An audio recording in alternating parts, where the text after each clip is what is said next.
Отца и Сина и Светия Дух, сега и секогашни во вечни векове. Вірно сите,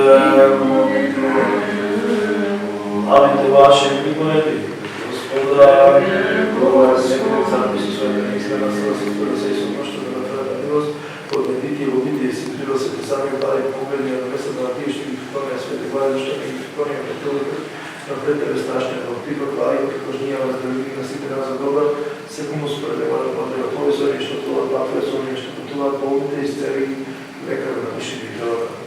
Благодаря да добиете човек да любие това. Най-народният Твой Син сонива пак си благословен, за да следи благият живот на Твой до сега и сегогашни во вечни векове. Амин.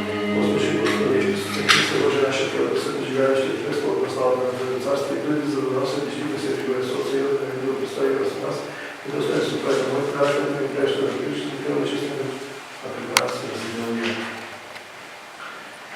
Боже, чисти вече.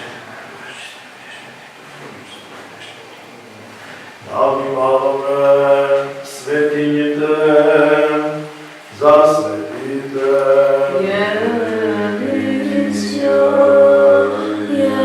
Един Господ, Исус Христос, во славу Бога Отца.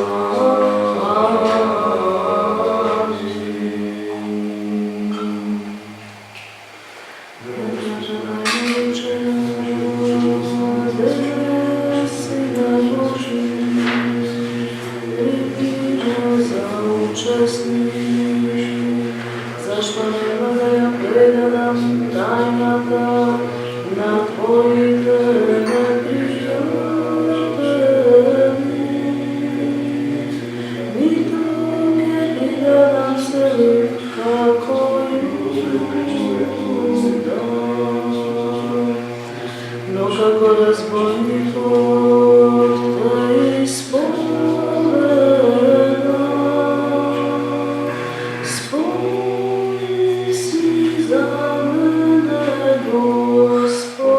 мене, Господи,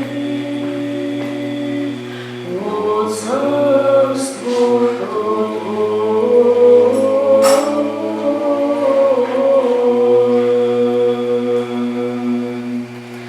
на Твоята тайна вечера дене се наложи, приме за участник.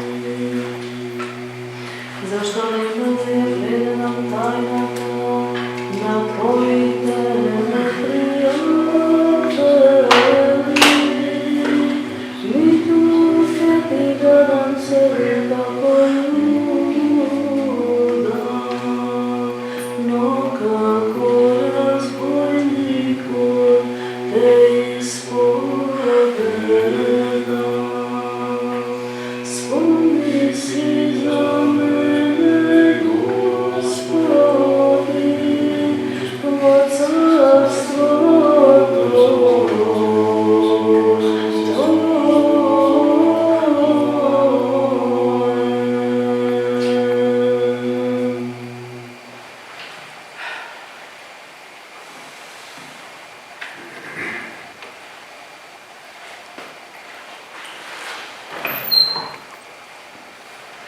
Со страх Божий, вера и любов, пристапете.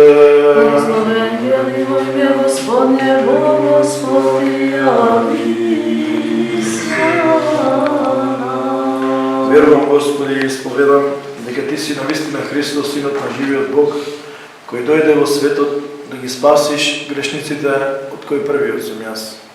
Уште верувам дека ова е Твоето вистинско пречисто тело и ова е Твоята вистинска честна крв.